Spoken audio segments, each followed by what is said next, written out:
സ്നേഹത്തിൽ നിന്റെ തിരുകുമാരൻ ലോകത്തിലേക്ക് അയച്ചത് ഞങ്ങൾ നിനക്ക് ആരാധന സ്തുതി സ്തോത്രങ്ങൾ അർപ്പിക്കുന്നു. ഞങ്ങളോടുകൂടി അന്ന് വസിക്കുവാൻ പരിശുദ്ധകുമാരനെ സ്ഥാപിക്കുകയും ശിഷ്യന്മാരുടെ പാദങ്ങൾ കഴുകി ചുംബിച്ചുകൊണ്ട് മഹനീയമായ വിനയത്തിന്റെ മാതൃക നൽകുകയും പരസ്പരം സ്നേഹിതരായി ജീവിക്കുവാൻ നിന്റെ പുത്രൻ വഴി ഞങ്ങളെ പഠിപ്പിക്കുകയും ചെയ്തുവല്ലോ.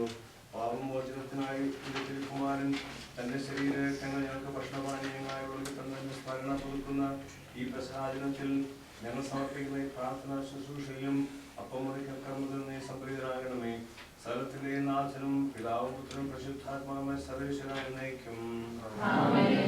കർത്താവിന് നന്ദി പറയുവിൻ. അവിടുന്ന് നല്ലവനാണ്. അവിടുത്തെ കാരുണ്യം അനന്തമാകുന്നു. അവിടുന്ന് ഈജിപ്തിൽ നിന്ന് ഇസ്രായേലിനെ മോചിപ്പിച്ചു. കരുത്തുറ്റ കരത്താലും നീക്കിയ ഭുജത്താലും അവിടുന്ന് അവരെ മോചിപ്പിച്ചു. അവിടുന്ന് ചെങ്കടലിനെ രണ്ടായി വിഭജിച്ചു. അതിന് നടുവിലൂടെ അവിടുന്ന് ഇസ്രായേലിനെ നടത്തി. ഫറവോനെയും അവന്റെ സൈന്യത്തെയും ചെങ്കടലിൽ താഴ്ത്തി. തന്റെ ജനത്തെ അവിടുന്ന് മരുഭൂമിയിലൂടെ നയിച്ചു. മഹാരാജാക്കന്മാരെ അവിടുന്ന് സംഹരിച്ചു. അവിടുന്ന് തന്നെ തിന്മയിൽ നിന്ന് രക്ഷിച്ചു. അവിടുന്ന് എല്ലാ ജീവികൾക്കും ആഹാരം നൽകുന്നു. ദൈവത്തിന് നന്ദി പറയുവിൻ. എന്തെന്നാൽ അവിടുത്തെ കാരുണ്യം അനന്തമാകുന്നു. പിതാവിനും പരിശുദ്ധാത്മാവിനും സ്തുതി. പെസഹാത്താഴവിരുന്നിൽ വെച്ച ഈശോ സ്നേഹത്തിന്റെ ഉദാശയായ വിശുദ്ധകുമാരനെ സ്ഥാപിച്ച നിർമ്മാണമല്ലോ ഇന്ന് പാപികളായ നമുക്ക് വേണ്ടി തന്നെ മുറിച്ചു വിളമ്പാൻ സന്നദ്ധമായ അനുപമ സ്നേഹത്തിന്റെ പ്രവൃത്തിയും മാതൃകയും കാരുണ്യവുമാണ് ഇന്ന് നാം അനുസ്മരിക്കുന്നത്. ജനുവരിയിലൂടെ നാം അനുഭവിച്ചറിയുന്ന ദിവ്യതയുടെ ഭാവതലങ്ങളിലേക്ക് നമുക്ക് ഇറങ്ങിച്ചെല്ലാം. ഈശോയെ പോലെ പ്രതിഫലമിച്ചിക്കാതെ നമ്മെ തന്നെ സമ്പൂർണ്ണമായി മറ്റുള്ളവർക്ക് ചെലവഴിക്കാം. കഷ്ടപ്പെടുന്നവർക്ക് ആശ്വാസം വരാനും പീഡനം അനുഭവിക്കുന്നവർക്ക് വേണ്ടി ത്യാഗം സഹിക്കുവാനും നാം തയ്യാറാകുമ്പോൾ നമ്മുടെ ജീവിത വലിയ പൂർത്തിയാകും.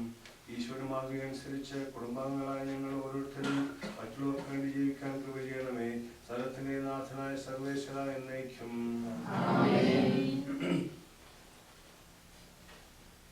ലേഖനമാണ്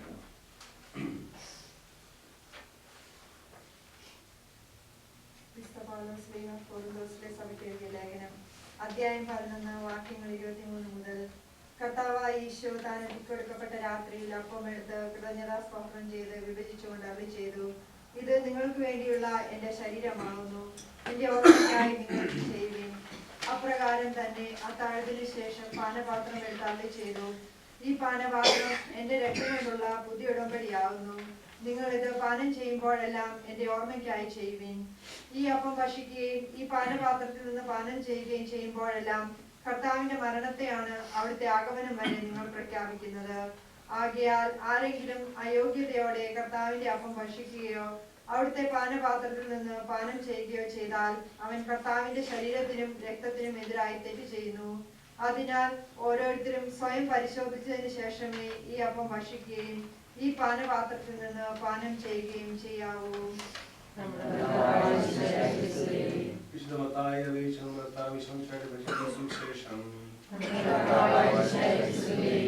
ഉൽപ്പില്ലാത്ത അപ്പത്തിന്റെ ഒന്നാം ദിവസം ശിഷ്യർ ഈശോയോട് ചോദിച്ചു, ഞങ്ങൾ അങ്ങേക്ക് എവിടെ പെസഹ ഭക്ഷണം തയ്യാറാക്കാനാണ് അങ്ങ് ആഗ്രഹിക്കുന്നത്?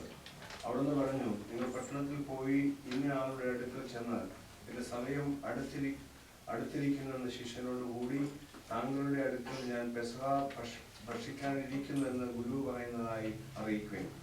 ഈശോ കൽപ്പിച്ചതുപോലെ ശിഷ്യർ ചെയ്തു. അവർ പെസഹ ഒരുക്കി. അവർ ഭക്ഷണം കഴിച്ചുകൊണ്ടിരിക്കുമ്പോൾ ഈശോ അപ്പം എടുത്ത് ആശീർവദിച്ച് മുറിച്ച് ശിഷ്യന്മാർക്ക് നൽകിക്കൊണ്ട് അരുളി ചെയ്തു, എടുത്ത് ഭക്ഷിക്കുകയും ഇത് എന്റെ ശരീരമാകുന്നു. പിന്നീട് പാനപാത്രം എടുത്ത് കൃതജ്ഞതാസ്തോത്രം ചെയ്ത് അവർക്ക് നൽകിക്കൊണ്ട് അരുളി ചെയ്തു, നിങ്ങൾ എല്ലാവരും ഇതിൽ നിന്ന് പാനം ചെയ്യുകയും. എന്തുകൊണ്ടെന്നാൽ ഇത് പാപമോചനത്തിനായി അനേകർക്ക് വേണ്ടി ചിന്തപ്പെടുന്നതും ഉടമ്പടിയതുമായ എന്റെ രക്തമാകുന്നു. നമുക്ക് എല്ലാവർക്കും അനുതാപത്തോടും ഭക്തിയോടും കൂടി ദിവ്യകാരുണ്യനാഥന് ആരാധനയുടെയും നന്ദിയുടെയും സ്തുതികൾ അർപ്പിക്കുകയും ഞങ്ങൾ നിന്നെ ആരാധിക്കുന്നു എന്ന് പറയുകയും ചെയ്യാം. പാപികളോടുള്ള സ്നേഹത്താൽ പാപങ്ങളുടെ മോചനത്തിനായി മനുഷ്യനാക്കുന്നത് ഞങ്ങൾ നിന്നെ ആരാധിക്കുന്നു. മനുഷ്യനോടുകൂടി വസിക്കുവാൻ വിശുദ്ധ കുർബാന സ്ഥാപിച്ച കർത്താവേ, ശിഷ്യന്മാരുടെ പാദങ്ങൾ കഴുകിയ മാതൃക നൽകിയ കർത്താവേ, വിധേയമായി സൃഷ്ടിക്കുന്നതാണ് മഹത്വത്തിന്റെ ലക്ഷണമെന്ന പ്രവൃത്തിയിലൂടെ കാണിച്ചെന്ന കർത്താവേ, ദൈവപിതാവിന്റെ മുമ്പിൽ എല്ലാവരും തുല്യരാണെന്ന പരമാർത്ഥം ലോകത്ത് ഏർപ്പെടുത്തി പതിതനെയും പാവപ്പെട്ടവരെയും സ്നേഹിതരുടെയും ഗണത്തിലേക്ക് ഉയർത്തിയ കർത്താവേ, തന്നെ തന്നെ ആത്മബലിയായി നൽകിക്കൊണ്ട് തന്റെ ശരീരരക്തങ്ങളിൽ മറ്റുള്ളവർക്കായി നൽകിയ കർത്താവേ, പരസ്പരം ക്ഷമിച്ചും സ്നേഹിച്ചും അവിടുത്തെ ശിഷ്യരായി ജീവിക്കണമെന്ന് വിശ്വാസം കർത്താവേ, ഞങ്ങളെ അവിടുത്തെ വിശുദ്ധ ബലിയിൽ അനുദിനം പവിത്രീകരിക്കുകയും പരിരക്ഷിക്കുകയും ചെയ്യുന്ന കർത്താവേ, നമുക്ക് പ്രാർത്ഥിക്കാം. സ്നേഹസമ്പന്നനായ ദൈവമേ, അങ്ങയോടുള്ള അനന്തകാരുണ്യത്താൽ സ്വന്തം ശരീരരക്തങ്ങൾ ഞങ്ങൾക്ക് ഭക്ഷണപാനീയങ്ങളായി വിളമ്പുന്നല്ലോ. നീ അന്ന് പെസഹാ തിരുനാളിൽ അപ്പവും വീഞ്ഞും എടുത്ത് വാഴ്ത്തി നിന്റെ ശരീരരക്തങ്ങളാക്കി രൂപാന്തരപ്പെടുത്തി നിന്റെ ശിഷ്യന്മാർ കൊടുത്ത് പുതിയ ഉടമ്പടി സ്ഥാപിച്ചതിന്റെ ഓർമ്മയ്ക്കായി ഞങ്ങൾ അനുഭവിക്കാൻ പോകുന്ന അപ്പവും പാലും നീ ആസ്വദിക്കണമേ. ഈ തിരുക്കർമ്മത്തെ സംബന്ധിച്ച് നിന്റെ ശരീരരക്തങ്ങളുടെ ഓർമ്മയ്ക്കായി ഞങ്ങൾ അനുഭവിക്കാൻ പോകുന്ന പെസഹാ ഭക്ഷണം ഈ കുടുംബാംഗങ്ങൾക്ക് നിന്റെ കൃപാകടാക്ഷത്താൽ സന്തോഷവും സമാധാനവും ആരോഗ്യം പ്രദാനം ചെയ്യണമേ. സർവ്വത്തിന്റെ നാഥനും നിത്യവും പിതാവും പുത്രനും പരിശുദ്ധാത്മാവുമായ സർവ്വേശ്വരനായി നയിക്കും.